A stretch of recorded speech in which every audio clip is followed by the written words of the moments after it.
Bom dia, tudo bem? A mensagem que Deus colocou para mim hoje, ela diz assim: Natal sem Jesus é como um relacionamento sem amor. Com o tempo, perde a graça. Senhor, tende misericórdia de nós. Perdoa, Pai, todos os nossos pecados. Livra-nos de todo mal. Nos afasta de tudo aquilo que não vem de Ti. Nós agradecemos, Senhor, por mais esse dia, pelo alimento, pela palavra, pela presença. Aceita, Senhor, essa nossa oração, esse nosso louvor, pois nós Te amamos, bendizemos, adoramos. Somente Tu é o nosso Deus e em Ti confiamos. O significado do Natal deveria ser Jesus Cristo, mas nem a Bíblia deixa certo se exatamente esse é o dia que Ele nasceu. E aí nós olhamos toda a mistura que existe entre árvore de Natal, Papai Noel, trocar presentes e todas essas coisas. Mas existe uma oportunidade que sempre é dada, de nós estarmos nos reunindo enquanto família. Eu, recordando de tudo que eu já vivi, eu acredito que a maior parte das pessoas, elas também passarão pelo mesmo processo, onde as pessoas mais velhas, elas vão simplesmente cumprindo o seu chamado e o seu propósito e nos deixando, e essas datas de final de ano, cada vez mais, elas vão se tornando mais nostálgicas. Então, conforme o tempo passa, parece que o significado ele vem mudando. E quanto mais velho nós ficamos, parece que menos pessoas participam da nossa ceia. Mas, desde o princípio, existe uma pessoa que sempre esteve lá: Jesus. Talvez não participando da forma que deveria, porque nem sempre nós acreditamos no Senhor da forma certa. Deus é aquele que vem ao nosso auxílio quando ninguém mais pode ajudar. É nesse momento que existem promessas, é nesse momento que nós descobrimos o valor de cada coisa que nós já tínhamos na nossa vida. Porque muitas vezes o que a gente pede para Jesus é para que tudo fosse como antes, nada além disso, porque aquilo já era bom. Mas quando tudo é bom, por que será que a gente vive problematizando as coisas por coisas tão pequenas e sem valor? Então, quando nós passamos um Natal sem Jesus, é a mesma coisa de você ficar do lado de uma pessoa onde não tem amor. Por algum tempo você pode se entreter, por algum tempo você pode ali até achar a coisa mais linda do mundo, ver aquilo que te interessa e sei lá. Mas vai chegar um ponto que você vai precisar perdoar. Vai chegar um ponto onde você vai precisar conviver. E nesse momento aquilo perde a graça. Então você fala, poxa, mas para que eu vou continuar com essa pessoa? Para que eu vou continuar com isso? E a gente acaba descartando as coisas da mesma forma. Se o Natal tivesse o significado certo, se você tivesse a plena convicção e certeza que aquela data entre que fosse simbolicamente, ela deveria representar o nascimento de Jesus, você nunca se sentiria abandonado. Essa data, mesmo que todos os anos se passassem, ela nunca perderia o significado. Ela não teria o significado de nostalgia, mas de eternidade. Se a gente vai lá em Mateus 1, versículo 21 e 23, a palavra do Senhor ela diz assim: Ela dará à luz a um filho, e você deverá dar-lhe o nome de Jesus, porque ele salvará o seu povo dos seus pecados. Tudo isso aconteceu para que se cumprisse o que o Senhor dissera pelo profeta: a virgem ficará grávida e dará à luz a um filho, e o chamarão Emanuel, que significa Deus conosco. Quem é o profeta aqui que a palavra nos cita? O profeta é Isaías. Quem vai dar à luz? Maria. Então, através da ação do Espírito Santo, Maria ela ficaria grávida, e esse menino ele teria um significado não apenas para ela, mas para toda a humanidade. E qual é o significado desse menino? Para que esse menino ele estaria vindo ao mundo? Porque ele salvará o seu povo dos seus pecados. Qual é o papel de Jesus? salvar o povo dos seus pecados. Antes de Jesus, eles tinham que oferecer sacrifícios para que pudessem ser perdoados os seus pecados. Então, você imagina, eles tinham uma vida em torno de cuidar de animais, para que esses animais eles pudessem ser sacrificados, para que assim as transgressões do povo e tudo aquilo que Deus dizia que não era bom para eles pudesse ser perdoado. E hoje nós temos isso através de Jesus Cristo, mas nós nem temos ideia do que isso significa. Pensa numa coisa.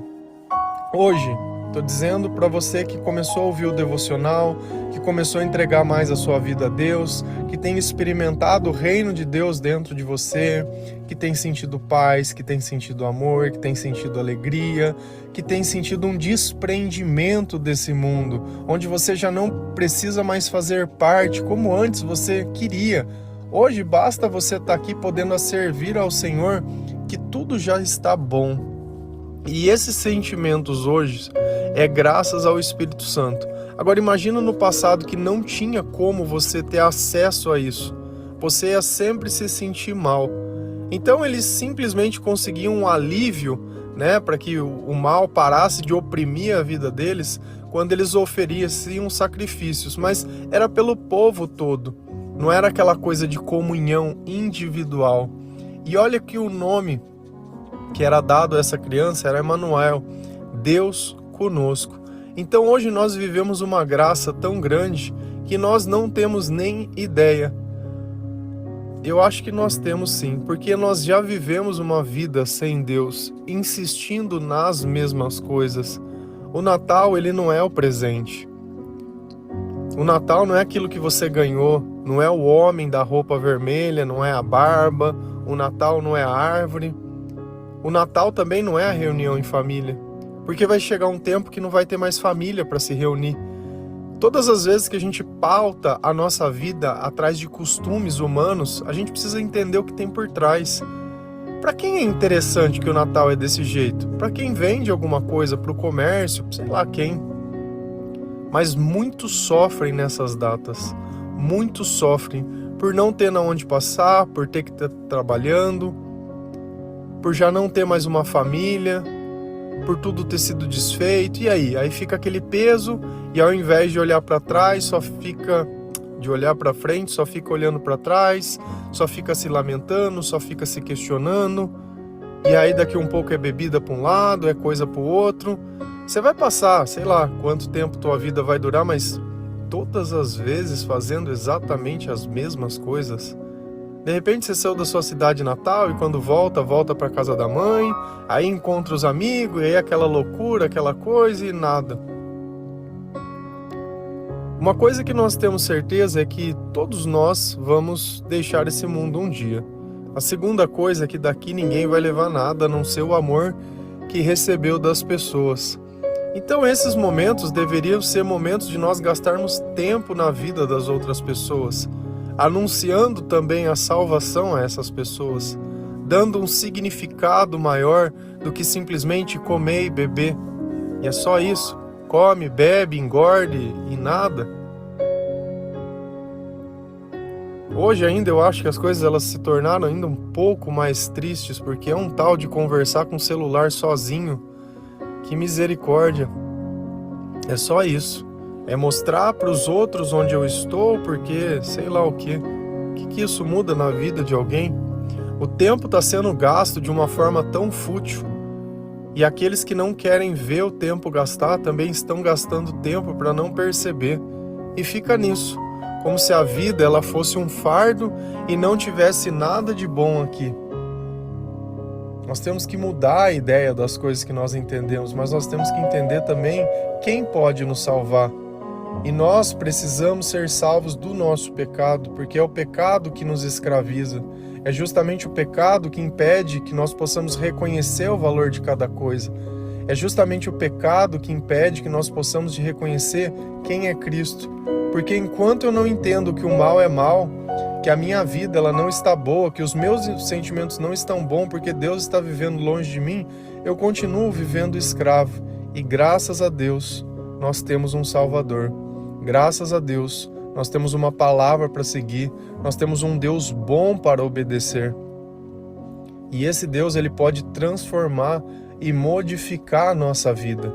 Se a gente continua lendo a palavra de Deus, lá em 1 Pedro 4, versículo 3, 7 e 8, a palavra do Senhor diz assim: no passado, vocês já gastaram tempo suficiente fazendo o que agrada aos pagãos. Naquele tempo, vocês viviam em libertinagem, na sensualidade, nas bebedeiras, orgias e farras, e na idolatria repugnante. O fim de todas as coisas está próximo. Portanto, sejam criteriosos e estejam alertas. Dediquem-se à oração, sobretudo. Amem-se sinceramente uns aos outros. Por quê?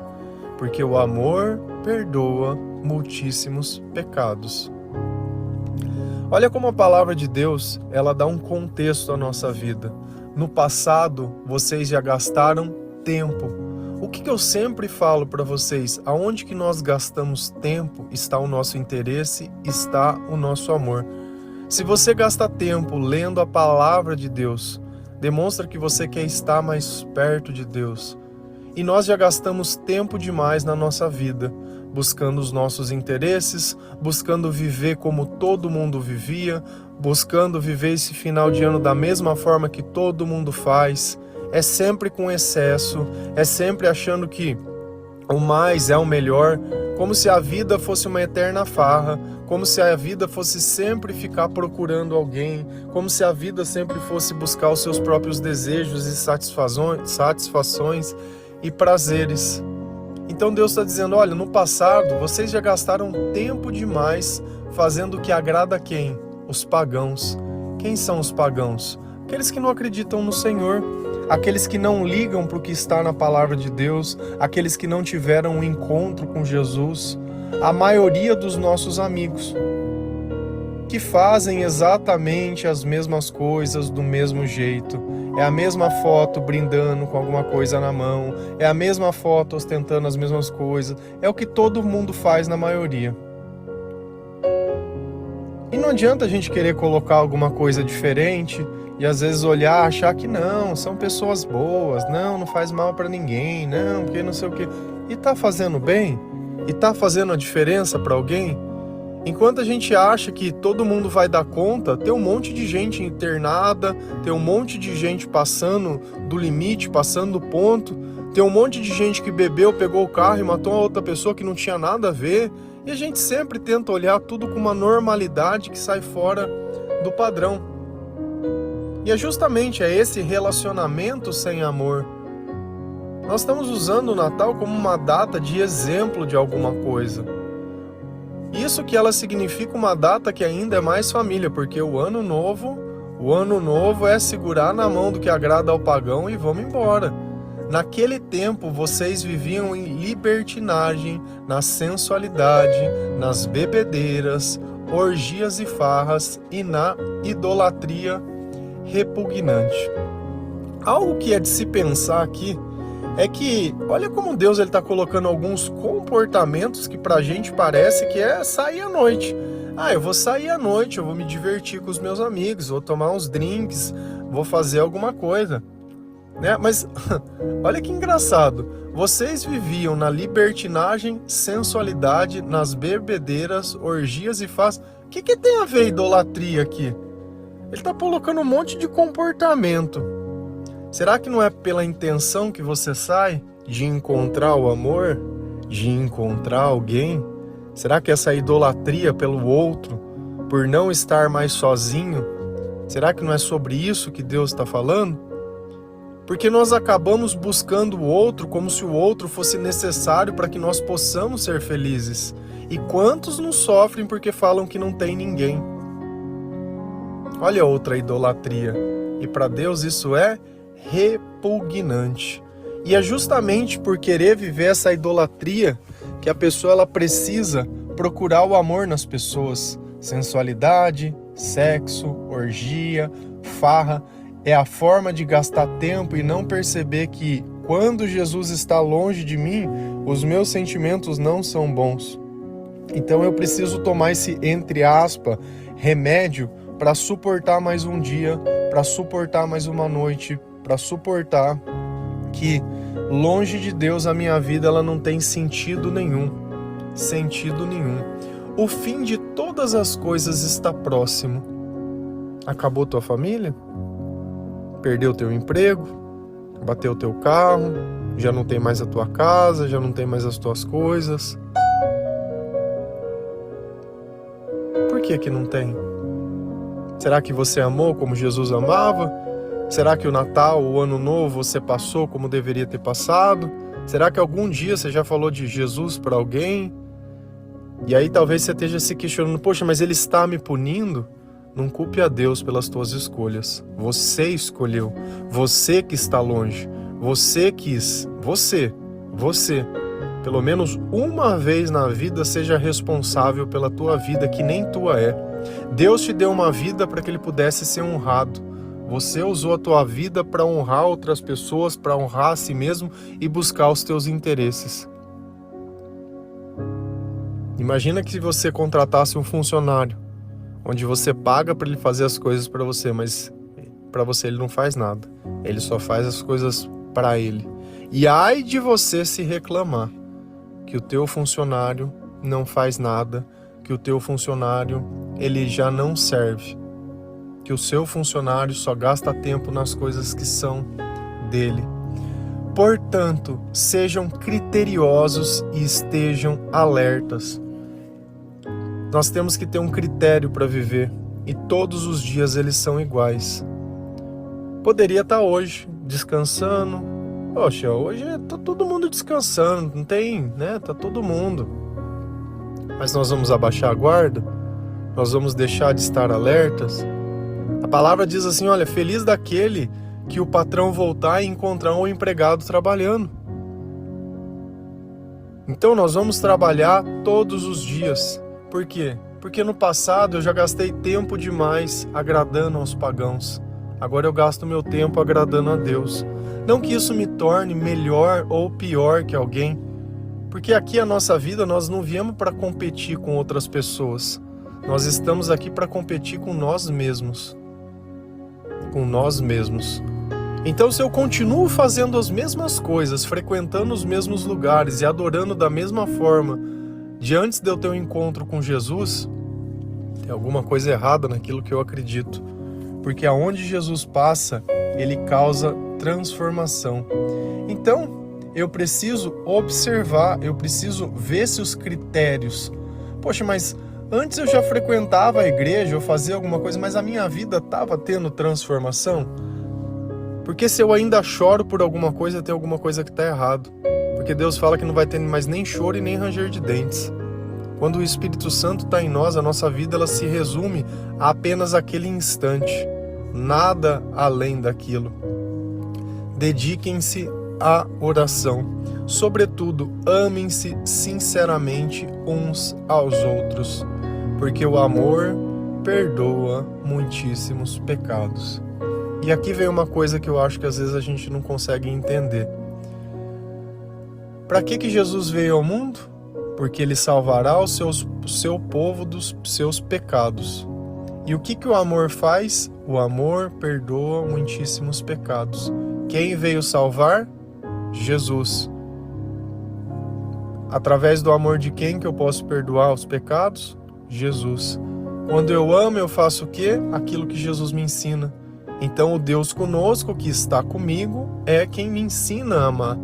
Por isso que não tem jeito da gente viver um relacionamento sem Deus. Por isso que um Natal sem Jesus é como um relacionamento sem amor. Por quê? Porque Deus é o amor. E tudo que Deus não tem, perde a graça. Por isso que hoje você está aí apaixonadinha e ontem já não está mais nada. Ontem já mais não suporta olhar na cara da pessoa. E assim, o nosso amor, ele vai se perdendo ao tempo. Enquanto o amor que o Senhor nos dá, que é um amor sincero, que é um amor que nós possamos olhar as outras pessoas dentro dos olhos, com dignidade, com respeito. E esse sim demonstra que os nossos pecados estão sendo perdoados. Esse sim demonstra que a nossa vida já não parece mais com a vida de outras pessoas, porque amar como todo mundo ama, você não precisa de Jesus, mas amar além da medida, somente com Deus. Dediquem-se à oração. Você orou ontem? Você agradeceu ontem? Você fez algo ontem? Eu acho que a gente deveria esquecer um pouco mais da fotografia, de registrar o momento e de marcar isso dentro do nosso coração. Aqueles que não estão com Cristo, eles não vão entender, porque vocês já não agradam mais como agradava antes. Se eu tivesse com o copo cheio brindando com eles, eu seria o melhor amigo. Mas hoje, no meio deles, eu mostro que aquilo que eles fazem já não é mais bom. E eles não entendem, e eles não suportam. E aí eu me tornei o chato, eu me tornei o irrelevante, eu me tornei o crente, eu me tornei qualquer tipo de coisa. Por mim, tudo bem. Eu prefiro ser chamado de crente do que ser chamado de bêbado, do que ser chamado de drogado, do que ser chamado de adúltero, do que ser chamado de qualquer outro tipo de coisa. Eu prefiro. Porque eu já gastei tempo demais nessas coisas e nunca me levou a lugar nenhum. Muito pelo contrário. Só me levavam a pensamentos e a sentimentos de morte. Ou a gente ressignifica a nossa vida e reavalia todas as coisas, ou a gente vai acabar onde a gente não gostaria. Amém? Que Deus abençoe cada um de vocês, que o Senhor possa te dar entendimento e que você possa se perdoar. Tudo aquilo que a gente escolhe longe de Deus não é escolha. Tudo aquilo que a gente faz longe do Senhor é apenas buscando os nossos interesses. Deus não participou de nada dessas escolhas. Então nós só podemos ir além dos nossos limites quando o Senhor está conosco, quando a ação do Espírito Santo está pulsando dentro do nosso coração. Porque com Deus tudo nós podemos, sem Ele, nada. Amém? Que Deus abençoe cada um de vocês. Feliz a nação cujo Deus é o Senhor. Um bom dia.